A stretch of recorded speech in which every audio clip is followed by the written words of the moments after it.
Hey guys, it's Brad. Got a different video for you today. I'm going to show you how I learn the different pieces and practice the parts of the snatch. But first, don't forget to subscribe to the channel, like the video, and leave us a comment below. You'll also notice that I'm wearing a singlet today. I have not been in one of these since that video that still gets thousands of views. About from like 8 years ago, where it's called something trying on my birthday present or something like that. I'll post a link either in the comments below or something like that.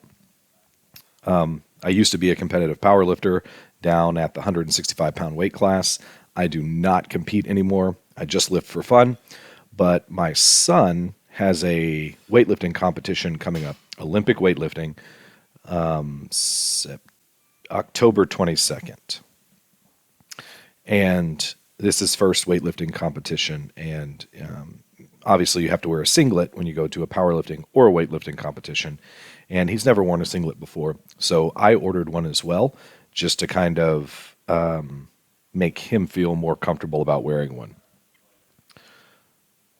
Anyways, back to the video. So if you guys don't know who Clarence Kennedy is, do a quick YouTube search. You'll find him. He's an incredibly strong weightlifter on the snatch and the clean and jerk. And this is a video that he did a few years ago on Omar Isuf's channel, which I'll post a link to somewhere. And he breaks down the different pieces of the snatch and how to work them. So all this video is me watching Clarence's video and working through these movements with 10 pounds on each side. So he's doing them with just the bar. And even on some of these movements, like the scarecrow, where you have to kind of pull the bar up to eye level and hold it for a second, even 65 pounds, which is what 210s equal on a 45-pound bar, even that is difficult. So if you're wanting to learn the snatch and you don't know where to start, so watch this full video and see me going through the movements, but then head over, because I'm not an expert by any means. I'm just a guy with the beard who's putting in the work, and I'm getting better slowly but surely. But I get better by watching people who are experts, and there are a lot of great channels on YouTube where some are like me, right? I'm, again, just a guy with a beard putting in the work. And then there are guys like Clarence, Zach Tellander, California Strength. Those are just the three that come to mind right off the top of my head that I watch the most often.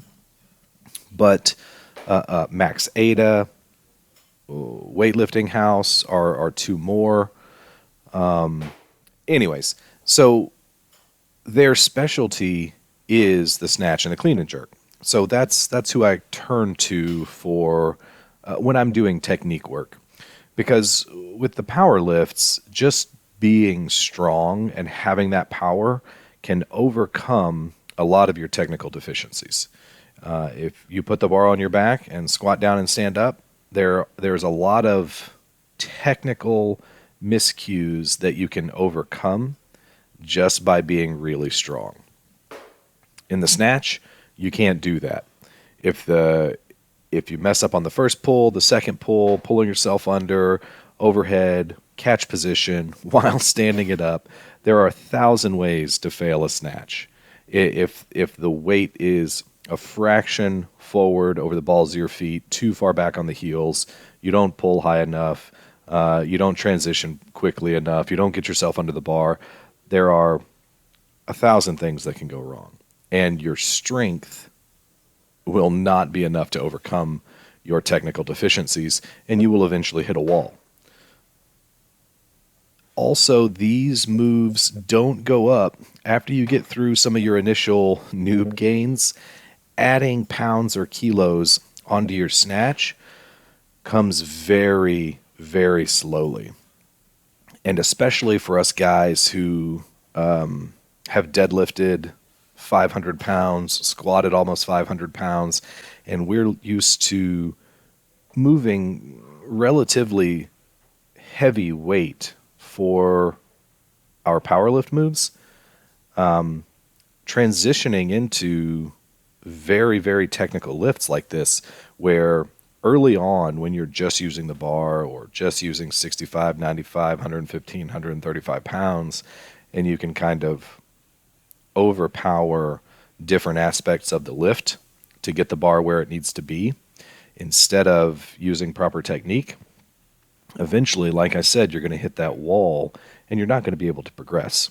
And you're going to have to strip all the weight off the bar, humble yourself, and go back down to working on technique. And I mostly show you guys when I'm just doing my singles or my working sets. I don't show you guys a lot of my warm-up. I don't show you guys a lot of my technique work. So I wanted to do a little bit different video today, and it's a little bit longer. So if you can't make it through the whole video, I completely understand. But definitely, if you're wanting to get into the snatch, watch this whole video. Go check out Clarence's video on Omar's channel. And I'm thinking specifically of Charlie Widener, Gen X Powerlifting. He's mentioned a couple of times that he wants to get into the snatch, but it's so technical a lift, he doesn't know where to start. Well, this is an excellent place to start. As you've seen so far in this video, he starts with kind of where does the bar need to be in the overhead position, and immediately after that, you have to hit an overhead squat. If you can't hit an overhead squat for any reason, you're not going to be able to do the full snatch. So right off the bat, you're getting the bar in position over the base of the neck, skull. It's your head's pushed through, your shoulders are back, the bar is a little bit behind your head, and chest is open, and the bar and the weight is centered over your feet. And it has to stay there for your squat. So there's a lot of shoulder mobility, there's a lot of hip mobility, ankle mobility. Mobility plays a very important part in this movement because of how deep you sit into the squat. Well, it depends. Different people sit different depths when they do the full snatch and overhead squatting. But you want to practice getting as deep as you can. Shoulder mobility, tight lats is going to be a limiting factor. Tight pecs. Charlie, he has an insane bench press. My guess is that he's going to have shoulder mobility issues because of how big his bench press is. And you're going to have to work those out before you can get into those positions. I really don't have a plan for talking through this video. I am wearing the Clarksville Barbell Club 9mm neoprene knee sleeves. Because the weight is light, I don't have them up over my knees, so you just see them at the bottom there. I do have the Clarksville Barbell Club weightlifting belt and also the 4 red lines wrist wraps. I actually usually don't snatch in a belt because I always hit the belt when I'm pulling the bar up. After it comes off of my hips, I usually hit the belt and it messes up my pull. So I'm wearing a belt at these lighter weights so that I can practice for when I wear a belt at heavier weights. It doesn't happen on the clean and jerk, but on these pulls, you want to keep the bar as close to your body as it goes after it makes contact with your hips as possible. And I usually end up hitting the bottom of the belt and it messes up my pull. So again, I'm wearing the belt at lighter weights so I can practice that. And again, the only reason I am wearing a singlet is because I can. It's my gym. I wear what I want.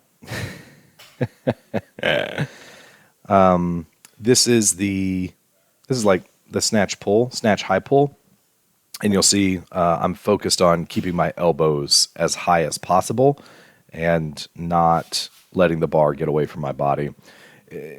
during each of these movements, Clarence is talking on the screen about what you should be thinking about. Oh, this one is the muscle snatch, and you just stand up and the bar goes all the way up. You don't do a power snatch like he was just saying. Don't power snatch like that. You're just practicing feeling that whole movement, and your legs, I mean, your arms are pulling it up, but your legs is what moves the bar. Your legs are what moves the bar. So that pop at the top and that, it's a very difficult move to practice. I'm exhausted. Look at me. I'm looking at the screen like, oh, Lord. And again, I only have, that's 65 pounds there. But it's some good practice to get in. Let's see what he's got going on right now. He might be, yeah, see, he's just going over a different part of the movement. Now he's talking about the pull to the hips, and from there, and my computer just winked out, I hope. Oh, yeah, okay. My computer just tried to go to sleep while I was recording this. That's interesting. All right, so what do we... I got to get my... Okay, now he's on to the full snatch. So now that we've practiced all of the pieces of the snatch, now it's time to actually try the movement. And as you get more proficient, it's actually hard now for me to snatch with just this light weight. And because I want to just overpower the weight instead of using proper technique. And you see Clarence in the background, even with this light amount of weight, and he's got 10 kilos on each side, which is 22 pounds, I believe. Anyways, it's hard for me. Actually, I mean, it's actually pretty good for, I was just saying I can't snatch with this light of weight, and after doing all of these practice moves, it's moving pretty easily. But if you're looking for technique work, this is a great way to practice your snatch. I've only been doing this for about 2 years, 8 months. I had a coach for the first year.